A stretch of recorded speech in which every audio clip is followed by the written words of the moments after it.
Blogs. আজকে recipe হবে, সেটা দেখাবো আপনাদের।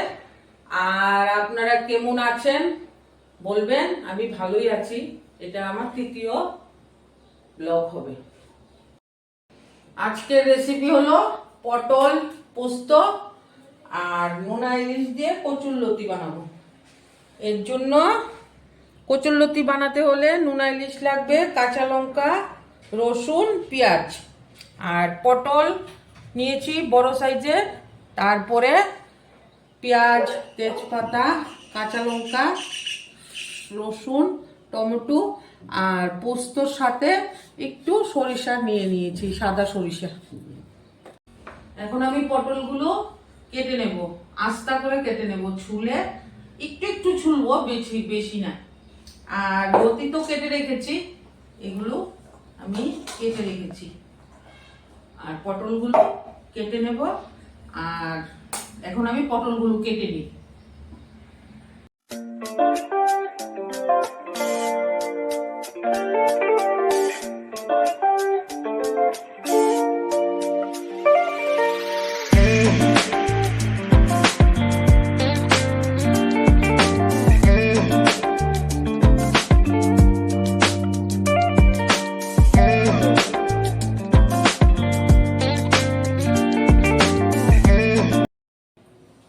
বন্ধুরা, আমি সবগুলো পটল এভাবে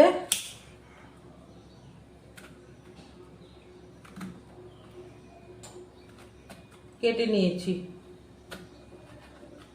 সবগুলো পটল এভাবে কেটে নিয়েছি। এর সাথে পেঁয়াজ, রসুন, টমেটো আর কাঁচা লঙ্কা আর নোনা ইলিশ, এগুলো সব হয়ে গেছে, আমার কাটাও হয়ে গেছে সবটি। আর সর্ষে আর পোস্ত এটা একটু জলে ভিজিয়ে রেখেছি যাতে পেস্টটা ভালো করে হয়, এর জন্য। এখন আমি সব পেস্ট করে নেব। এখন আমি এগুলো ধুয়ে নিয়েছি, এখন সবগুলো একসাথে পেস্ট করে নেব।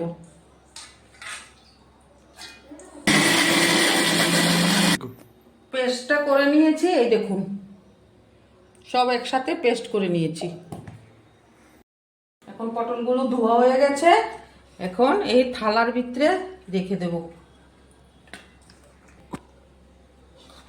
কচুরলতিগুলো ভালো করে ধুয়ে নিয়েছি, এখন এই বাটিতে তুলে রাখবো।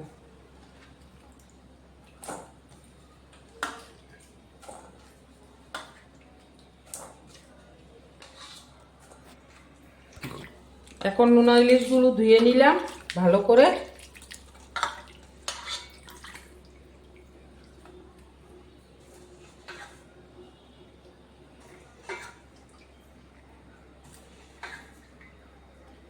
আমার সব ধোয়া হয়ে গেছে।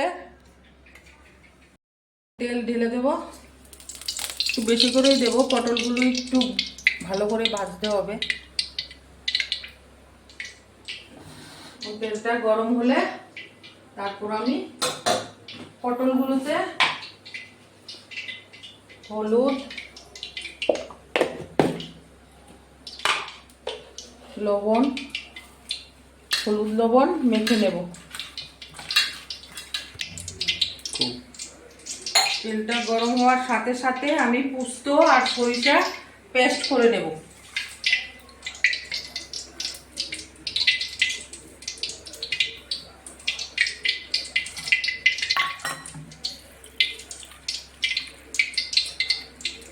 জলটা একটু বেশি হয়ে গেছে, এর জন্য ফেলে দিয়েছি।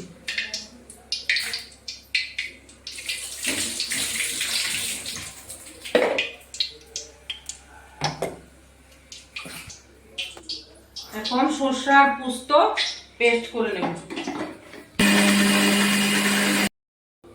আমি পটলগুলো ভেজে নেব।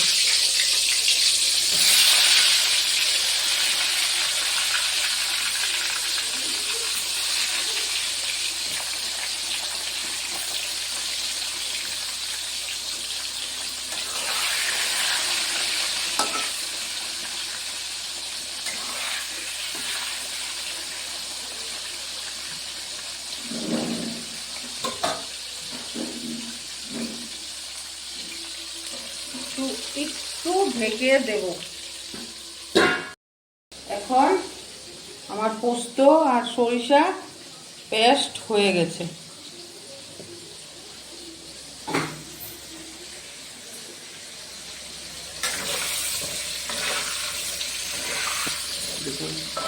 পটলগুলো একটু লাল হবে, এখনো পুরো ভাজা হয়নি, আর একটু লাল হবে।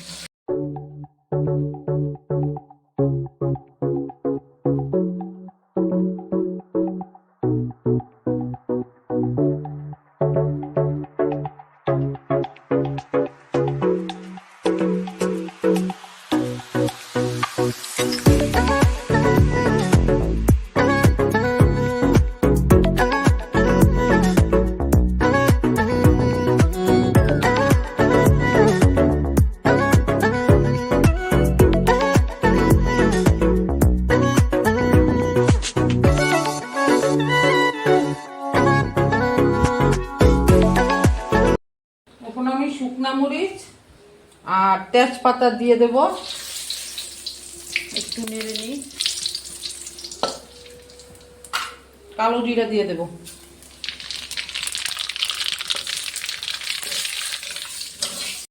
টমেটো দিয়ে দেব।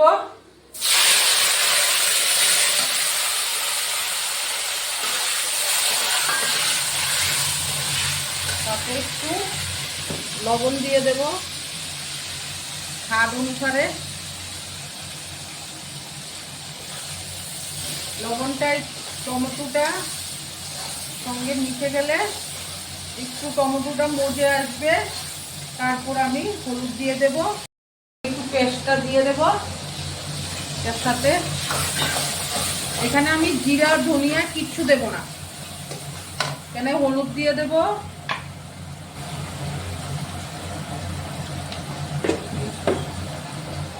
হলুদ দিয়ে দেব আর একটু চিনি দিয়ে দেব কালারের জন্য।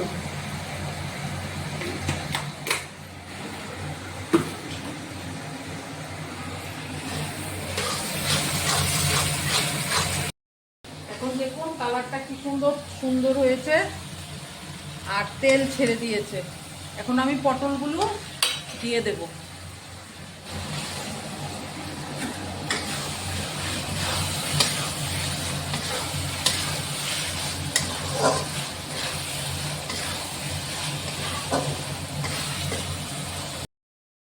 এখন আমি যে সরষা আর পোস্ত পেস্ট করে রেখেছিলাম এটা দিয়ে, আমার পটল হয়ে গেছে, একটু নাড়াচাড়া দিয়ে একটু হলে পরে আমি নামিয়ে নেব।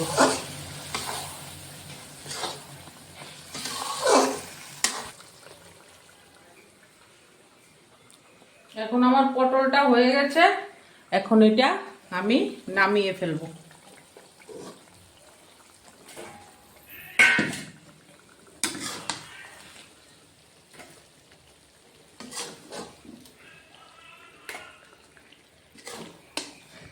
এখন আমি নোনা ইলিশ ভাজার জন্য কড়াইটা বসিয়ে দেব।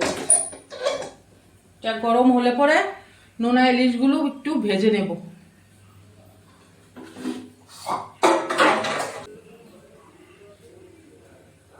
যেই পটলটা ভেজেছিলাম এখান থেকে একটু তেল বেঁচেছিল, সেই তেলটা দিয়ে আমি নোনা ইলিশগুলো ভেজে নেব। একটুই দেব তেল, নোনা ইলিশগুলো দিয়ে দেব।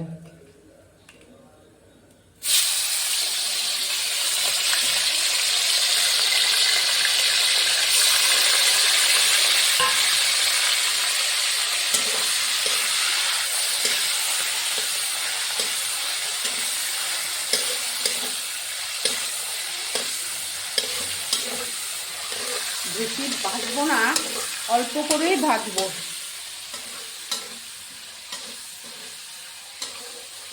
এখন এগুলি তুলে নেব।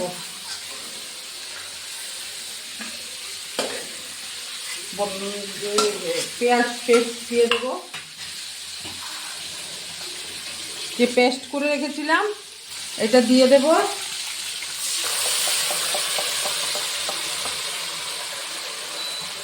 একটু জল দিয়ে দেব।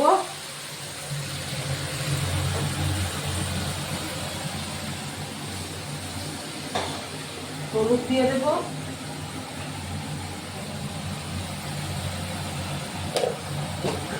অল্প করে লবণ দিয়ে দেব।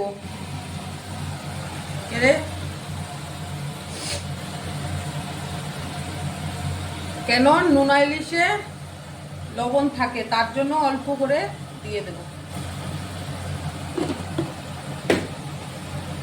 নেড়ে নেব।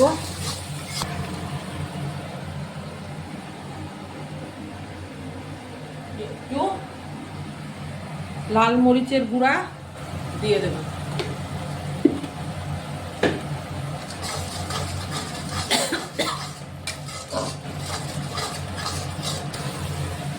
দেখুন বন্ধুরা কেমন কালার হয়েছে। লতিগুলো তো আমি ভাপ দেইনি, এমনিতেই দিয়ে দেব।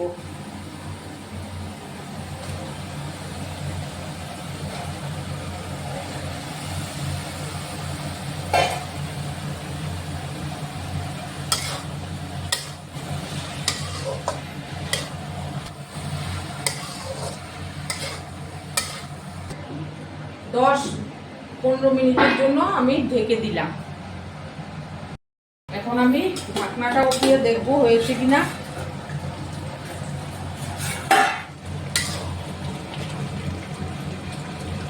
আর একটু হবে। এখন আমি নোনা ইলিশটা দিয়ে দেব।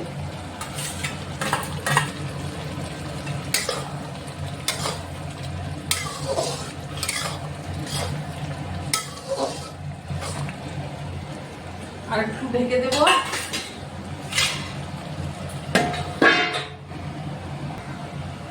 এখন আমি এটা তুলে দেখবো হয়েছে কিনা।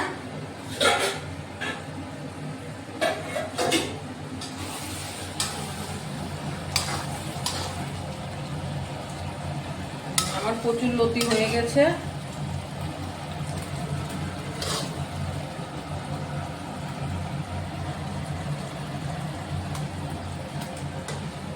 এখন আমি নামিয়ে ফেলবো। গ্যাসটা বন্ধ করে দেব, চিমনিটা বন্ধ করে দেব।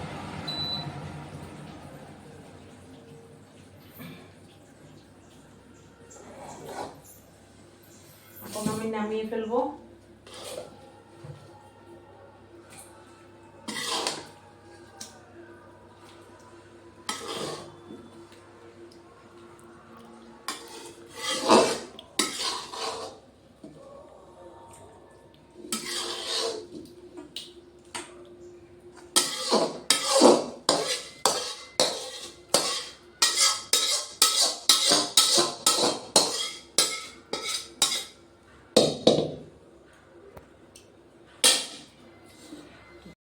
তো আজকের রেসিপি আমার হয়ে গেছে। এটা হচ্ছে কচুরলতি ইলিশ শুটকি দিয়ে আর পটলের পোস্ত। তো আজকে বলবেন কেমন হয়েছে আমার রেসিপিগুলো। আর আমাকে ভালো লাগলে আমাকে সাবস্ক্রাইব করে দেবেন, লাইক করে দেবেন আর কমেন্ট করে দেবেন। টাটা।